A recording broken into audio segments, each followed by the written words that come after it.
गांठ बांध के याद कर लेना है। दोनों बात के तीन तीन शब्द हैं।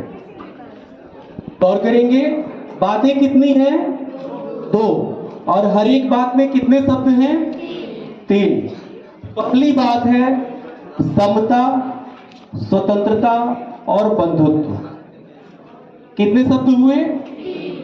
समता, स्वतंत्रता और बंधुत्व। ये पहली बात है। दूसरी बात है शिक्षित बनो, संगठित हो, संघर्ष करो। फिर से दोहराते हैं, शिक्षित बनो, संगठित हो, संघर्ष करो। तो इस तरह से हमने जो दो बातें किया और हर एक बात के तीन तीन शब्दों को समझा।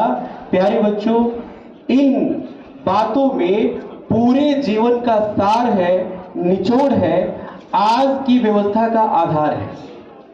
और ये बातें कहने वाले जो महापुरुष हैं, ये जो संदेश देने वाले हैं, आज उनकी जन्म तिथि, जन्म दिवस का समारोह हम लोग आयोजित कर रहे हैं।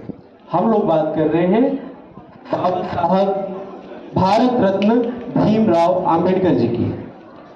प्यारे बच्चों, आप देखते हैं कि कोई भी छोटा सा समूह हो, चाहे परिवार ही हो आपका, तो वहां पर कोई एक होता है जो नियमों को निर्धारित करता है परिवार कैसे चलेगा।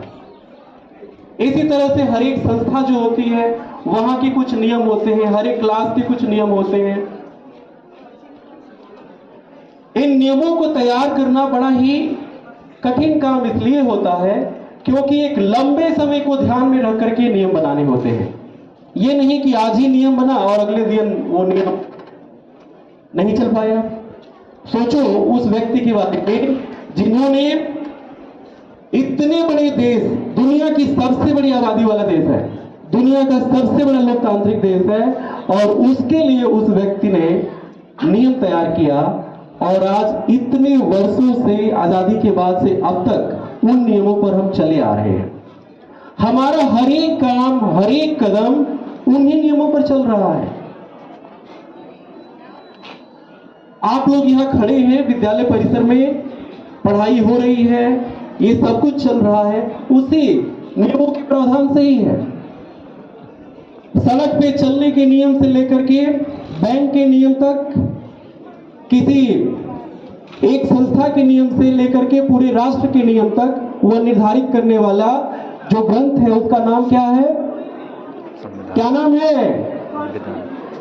हाँ, संविधान नाम है।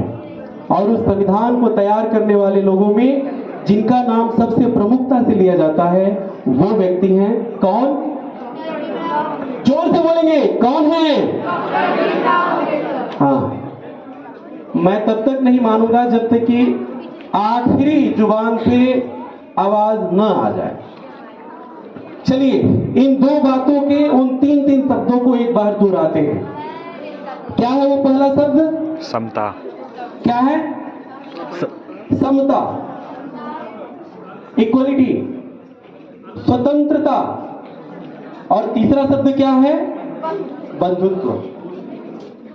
मेरे सपनों का आदर्श भारत कैसा हो, मेरे सपनों का आदर्श समाज कैसा हो, उन्होंने इस पर जो अपना व्याख्यान तैयार किया है उसमें यही तीन शब्द हैं कि उसमें समता हो, उसमें स्वतंत्रता हो और उसमें आपसी भाईचारा हो, बंधुत्व हो, ब्रदरहुड हो। चलिए, इन शब्दों को दोहराते हैं, एक साथ बोलेंगे जोर से। पहली बात, सम